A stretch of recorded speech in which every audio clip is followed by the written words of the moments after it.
ओम नमः सिद्धेभ्य नमो जीर्णाणम। सभी को सादर शुद्धात्म वंदन। पौष कृष्ण द्वितीया का आज यह शुभ मंगल दिवस है और आज ही के दिन 1008 श्री मल्लीनाथ भगवान जी का केवल ज्ञान कल्याणक महोत्सव तिथि भी है। बहुत ही पावन दिन है और प्रतिदिन प्रसारित होने वाले सोनगढ़ संदेश में से आज जो संदेश हमें प्राप्त हुआ है वह भी बहुत ही सुंदर संदेश हमें प्राप्त हुआ है, जो पूज्य गुरुदेव ऋषि के 164 बोल का जो आधा पार्ट है, कल हमने इसी को समझा था, उसी के आगे का हम समझते हैं। तो पहले हम संदेश को पढ़ते हैं। यहाँ लिखा है कि धर्मी को भूमिका अनुसार राग होता है, किंतु राग स्वयं धर्म नहीं है। धर्मी को शुभ राग रूप व्यवहार होता है, किंतु उसके आश्रय से ये लाभ नहीं मानते। कल हमने समझा था कि साधक की पर्याय में राग होता है, लेकिन साधकपना उसके आश्रय से नहीं होता, यानी साधकपना है जो पर्याय के आश्रय से नहीं होता।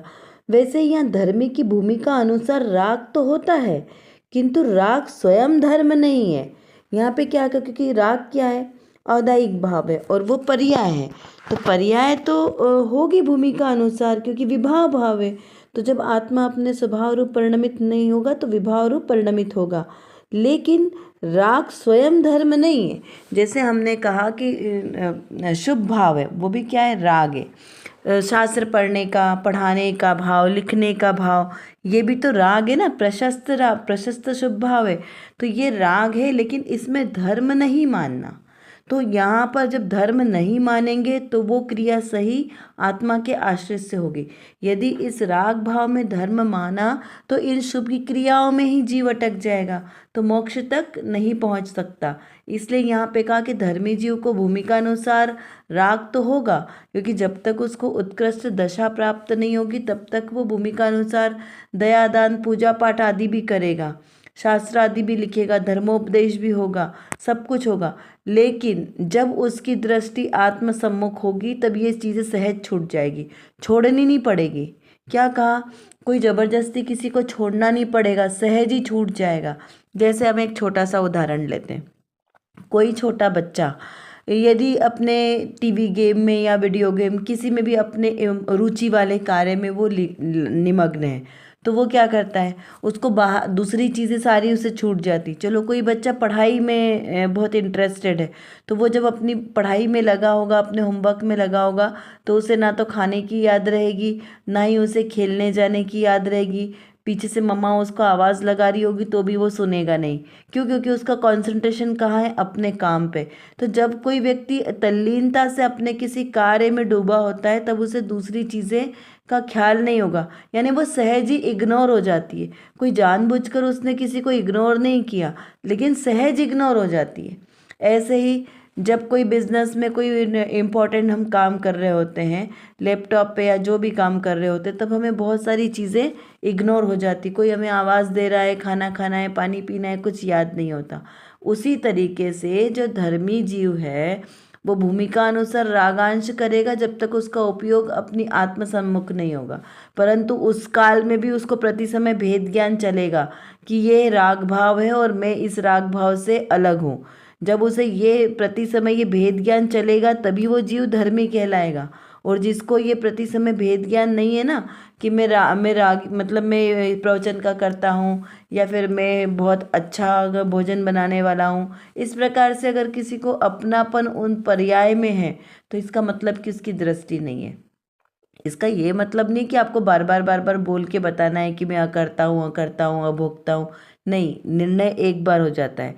तो ज्ञान में आपके निर्णय है, मैं इन पर पदार्थों का कर्ता भोक्ता नहीं हूँ, ये पर द्रव्य से मेरा एकत्व नहीं है, पर पदार्थों से मेरा ममत्व नहीं है। इस बात का जब पक्का एक बार में निर्णय हो गया ना, फिर बार बार उसको हमें बोलने की ज़रूरत नहीं है। वो सहज ज्ञान में हमारे वही चलता रहता है। तो जब वो सहज ज्ञान में चलेगा ना, तब उसे ये पता होगा कि ये धर्म नहीं है, तो वही धर्मी की पहचान है। फिर कहा कि धर्मी को शुभ राग रूप व्यवहार होता है। धर्मी जीव है, उसको शुभ राग रूप व्यवहार तो सहज ही होगा। देखिए, 5 इंद्रिय के विषयों से विरक्ति, सटकाय के जीवों की हिंसा का पालन करना, तो जो धर्मी होगा उसको सहज ही नहीं भाव आएगा कि वो सटकाए के जीवों की हिंसा करे, तो वो बुद्धिपूर्वक या अत्याचार पूर्वक उन जीवों की रक्षा करेगा।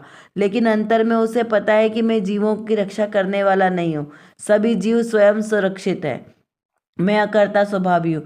लेकिन वो राग भाव सहज ही होगा, कोई सामने जीव होगा तो उसको हटाने का भाव आएगा, लेकिन उसमें वो धर्म नहीं मानेगा कि मैं इसका करता हूँ। तो बस इतना ही जो हमने ध्यान किया ना सजगता पूर्वक, वही हमारा ज्ञान है। किंतु उसके आश्रय से वे लाभ नहीं मानते। किसके आश्रय से? कि धर्मी जो शुभराग रूप व्यवहार हुआ ना, वहाँ कहा कि उसके आश्रय से धर्म से लाभ हुआ है, यानी प्रसिद्धि आदि हुई, ज्ञान का अर्जन हुआ, हमने शास्त्र पढ़ा इसलिए हमें बहुत सारा ज्ञान हुआ। तो यहाँ क्या माना कि वो धर्मी जीव शास्त्र पढ़ने से ज्ञान होता है, ऐसा नहीं माना। तो बोले क्या जिनवाणी नहीं पढ़ना? तो नहीं, ऐसा नहीं है, जिनवाणी तो पढ़ना, लेकिन ये जिनवाणी से मुझे ज्ञान हुआ ऐसा नहीं मानना। तो फिर ज्ञान कहाँ से हुआ? तो ज्ञान मेरे आत्मा से ही हुआ। क्यों? क्योंकि मेरे आत्मा में ही ज्ञान भरा है, इसलिए ज्ञान में से ही ज्ञान निकला। इस प्रकार का उससे पक्का निर्णय होता है। तो चलिए अब देखते हैं आज की रत्नकणिका में कौन सी विशेष बात है। समय सार जी की 34 गाथा के आधार से आज की रत्नकणिका है। पहले हम इसका मूल गाथा को पाठ करते हैं। प्रत्याख्यान के ऊपर से ये गाथा है। सौवे भावे जम्हा पच्चखाई परेत्तिना दूणम तम्हा पच्चखाणम नाणम नियमामुणे दव्वम। ये प्राकृत की गाथा है, इसका हम पहले अर्थ समझते हैं। यहाँ पे सौवे भावा यानी सब प्रकार के भाव। कौन से? अपने भाव को से अतिरिक्त अन्य भाव। मेरा भाव कौन सा है? ज्ञाता दृष्टा वाला। जम्हा यानी जिससे, पच्चखाई यानी प्रत्याख्यान, परेत्ति नादुणम यानी इससे हटकर ऐसा जानना। ये नादुणम प्राकृत में कृदंत के रूप में प्रयोग करते हैं। फिर जम्हा यानी इसी, तम्हा यानी इसीलिए, पच्चखाणम यानी प्रत्याख्यान, नाणम यानी ज्ञान, नियमा यानी नियम से, मूणे दव्यम यानी जानना। अब इसका जो पूरा गाथा का अर्थ है वही आज की हमारी रत्नकणिका में लिया गया है। तो पहले हम रत्नकणिका को पढ़ते हैं। यहाँ लिखा है, हरि गीतिका पहले पढ़ते हैं। सब भाव पर ही जान प्रत्याख्यान भावों का करे, इससे नियम से जानना कि ज्ञान प्रत्याख्यान है। इसका गाथार्थ, जिससे अपने से अतिरिक्त सर्व पदार्थ पर है ऐसा जानकर प्रत्याख्यान करता है, त्याग करता है, इसीलिए प्रत्याख्यान ज्ञान ही है, ऐसा नियम जानना। अपने ज्ञान में त्याग रूप अवस्था ही प्रत्याख्यान है, दूसरा कुछ नहीं। देखिए कितनी सुंदर गाथा है ये। सारे हमारी इतनी मिथ्या भ्रांति जो अब तक हमने समझ के रखी है ना, वो सारी दूर हो जाती है। अभी तक हमने क्या समझ के रखा है कि हम करते, हम त्यागी हैं, हम इतने बड़े महाव्रती हैं, हम इतना सारा त्याग करते हैं, इतने व्रत आदि करते हैं, इतने उपवास किए हमने, बहनों बहनों के सारे कठिन से कठिन उपवास कर लिए। यहाँ पर क्या कहा कि मैं कुछ करता ही नहीं हूँ, स्वयं को अकर्ता माना, कि जिसने अपने से अतिरिक्त सर्व पदार्थ पर है ऐसा जानना, ऐसा जानकर प्रत्याख्यान करता है, यानी उसकी आलोचना करता है, त्याग करता है, ऐसी भूल को स्वीकार करता है, तो वही ज्ञानी जीव है। कौन सी भूल? कि मेरे अपने आत्मा के सिवा अन्य सब पर द्रव्य है, और पर द्रव्य मेरा किंचित भी कुछ कार्य करते नहीं है। पर द्रव्य से मेरा किंचित मात्र भी किसी प्रकार का कोई संबंध नहीं है, ऐसा जानना। अब पर द्रव्य में क्या आया? सारे सब कुछ ले लेना, मेरी आत्मा को छोड़कर सब ले लेना। देखिए हमने घर में किसी को निमंत्रण देने गए विवाह आदि का, तो वहाँ पर क्या करते हैं हम? पत्रिका पर नाम लिखा होता है ना कि किसको निमंत्रण दिया। अब मान लो उस घर में 10 सदस्य रहते हैं, अब उसमें से किसी एक ही को बुलाना है, तो क्या करेंगे? क्या ऐसा लिखेंगे कि इनको नहीं बुलाना, सबके अलग अलग अलग नाम लिख कर बताएंगे कि इनको नहीं आना है, इनको नहीं आना, इनको नहीं आना, ऐसा लिखेंगे क्या? या जो निमंत्रण देने जाएगा वो ऐसा बोलेगा कि भाई आप लोग नहीं आना, आप भी मत आना, अरे साहब आप भी मत आना? नहीं, क्या करेंगे? जिसको इनवाइट करना है एकमात्र उसका नाम लिख देंगे पत्रिका पर और उसी को बोलेंगे कि भाई आपको आना है। तो बाकी सारे लोग समझ गए ना कि किसको बुलाया है, किसी एक ही व्यक्ति को बुलाया है। तो वहाँ अलग अलग सबका निषेध करने की ज़रूरत नहीं है। एक में एक को हमने मुख्य किया तो बाकी सारे अपने आप गौण हो गए, है ना। तो मुख्य गौण ये किसका विषय है? नए ज्ञान का। नए ज्ञान में मुख्य और गौण की कला होती है। तो जिसने नए ज्ञान समझा उसे समझ में आ जाता है कि कब कौन सी बात को मुख्य करना है और इसको गौण करना है। जब यहाँ कहा कि अपने आत्मा के अतिरिक्त, तो एकमात्र हमारे पर हूँ पर दृष्टि गई कि मैं, तो मेरे अतिरिक्त बाकी सब पर है। तो फिर सब में सब कुछ लगा लेना। फिर ये शरीर भी लगाना। क्यों? क्योंकि शरीर भी मैं नहीं हूँ। मैं कौन हूँ? मैं एक त्रिकाली शुद्ध अखंड आत्मा हूँ, शुद्ध आत्मा। तो हमारी दृष्टि कहाँ गई? जहाँ मैं बोला तो मैं पर दृष्टि कहाँ गई? मेरे उस चैतन्य स्वभाव पर दृष्टि जानी चाहिए। जानी तो यही चाहिए, लेकिन अभी वर्तमान में हमारी दृष्टि कहाँ जाती है? जहाँ हमने मैं बोला तो मैं में हम मुझे कौन दिखता है? ये मेरा शरीर, जो मेरा चेहरा है, जो मेरा नाम है, ये मुझे दिखाई देता है। दिखाई देता है ना, सबको दिखाई देता है ना कि मैं मतलब कौन? जो ये चेहरा है। तो ये जो चेहरा किसका है? ये तो पुद्गल का है, शरीर का चेहरा है। शरीर में आकृति प्रकार दिखे। मेरी आंखें सुंदर, तो किसकी आंखें दिखाई देती है? शरीर की आंखें दिखाई देती है। मेरी आंखें दिखाई देती है क्या? मेरी आंखें कौन सी है? ज्ञान नेत्र। तो क्या मुझे हर समय मेरा ज्ञान नेत्र दिखाई देता है क्या? नहीं दिखाई देता। तो दिखाई तो हमें अपना ज्ञान नेत्र दिखाई देना चाहिए, और वहाँ पर हमारी दृष्टि जाती नहीं है। तो यहाँ पे कहा कि जब ऐसा मैं का ज्ञान होता है तो वहाँ पर प्रत्याख्यान होता है। किसका? पर पदार्थों का। तो जो हमने पर पदार्थों को अब तक अपना माना था, वहाँ से दृष्टि क्या होती है? हट जाती है। तो यहाँ कहा कि पर भावों का करे। किसका प्रत्याख्यान करना है? पर भावों का प्रत्याख्यान करना है। फिर इससे इसे नियम से जानना कि ज्ञान ही प्रत्याख्यान है। तो नियम से हमें जानना क्या है? कि ज्ञान ही प्रत्याख्यान है। अपने ज्ञान में त्याग रूप अवस्था ही प्रत्याख्यान है और दूसरा कुछ नहीं है। इस बात को पक्के से जानना, ऐसा नियम से जानना कि अपने ज्ञान में ही त्याग रूप अवस्था है, क्योंकि ज्ञान ही प्रत्याख्यान है। जहाँ वस्तु का ज्ञान हुआ तो सहज ही उसका त्याग हुआ। ठीक है ना, इतना हमें पक्के से समझना है। तो हमारा इसको समझना अर्थ सार्थक होगा। अब देखिए इस गाथा का डिटेल करेंगे ना, बहुत सुंदर गाथा है, तो बहुत लंबा समय इसमें निकल जाएगा और हमारी कक्षा का समय बहुत सीमित है, इसलिए हम इसको बहुत ही शॉर्ट में समझेंगे।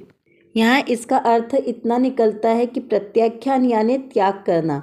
तो जब किसी वस्तु का ज्ञान होगा तब उसका सहज ही त्याग हो जाएगा, क्योंकि वो अपने आत्मद्रव्य से भिन्न जब ज्ञान में आएगी तो उसका सहज ही ज्ञान में ही त्याग हो जाएगा। ज्ञान में ही ग्रहण और ज्ञान में ही त्याग। परद्रव्य को आत्मा ना तो ग्रहण करता है और ना ही त्याग करता है। क्यों? क्योंकि आत्मा कैसा है? त्यागोपादान शून्यत्व शक्ति से परिपूर्ण है। तो आत्मा में ना तो किसी पर पदार्थ का ग्रहण है, जब ग्रहण ही नहीं है तो त्याग किसका? तो ऐसा यहाँ पर समझना कि ज्ञान में ही त्याग हुआ। जब पर वस्तु पर है, इसको हमने जान लिया तो उसका त्याग सहज हो गया, फिर उसके त्याग की आवश्यकता नहीं। इस प्रकार समझना। अब देखिए कुछ प्रश्न है, इसके ऊपर हम चिंतन करते हैं। धर्मी जीव की क्या क्या मान्यता होती है? आपको ऐसा एक एक विचार करना है कि कौन कौन से जो धर्मी अपने आप को हमने माना, तो हमने कौन कौन सी विपरीत मान्यता रखी और कौन सी हमें मान्यताओं को ठीक करनी है। मेरा लाभ किस प्रकार के राग करने से है? देखिए सभी जीव राग करते हैं, लेकिन राग में हमारा लाभ हो रहा है या नुकसान ज़्यादा हो रहा है, और क्या करें जिससे हमें मतलब हमारा लाभ हो, आत्मा को लाभ मिले। इस प्रकार हमें विचार करना है। क्या ज्ञान ही प्रत्याख्यान है? जब ज्ञान होता है तो त्याग सहज हो जाता है। किस प्रकार से होगा? मैं यानी ज्ञाता, जानने वाला, मैं आत्मा कैसा हूँ, अपने स्वरूप का चिंतन करना है। क्या ज्ञान और आत्मा अलग अलग चीज़ है? कि ज्ञान अलग होगा, आत्मा अलग होगा। मैं इंद्रिय मन वाणी से भिन्न हूँ, तो मैं कैसा हूँ? इस पर आपको गहन चिंतन मनन करना है, यही आवश्यक है। चलिए आज की कक्षा का समय हमारा पूर्ण होने को आया है। आशा करती हूँ आपको यह सब अच्छी तरीके से समझ में आ गया होगा। यदि कुछ नहीं समझ में आया हो तो आप ज़रूर हमसे कमेंट बॉक्स में लिखकर पूछ सकते हैं। और जो विषय आज हमारे सामने हुआ, इसको बारंबार चिंतन करते रहें, जिससे हमारी दृढ़ता मजबूत हो। और इसी प्रकार सम्यक श्रद्धा के साथ जो भी हम क्रिया करेंगे वही हमारे लिए कार्यकारी होगी। अतः सम्यक दर्शन, सम्यक ज्ञान और सम्यक चारित्र के साथ हम भी अपने ऐसे रत्नत्रय को प्रकट करें, सच्चा श्रद्धान करें। इसी पवित्र शुभ भावनाओं के साथ आप सभी को सादर जय जिनेंद्र।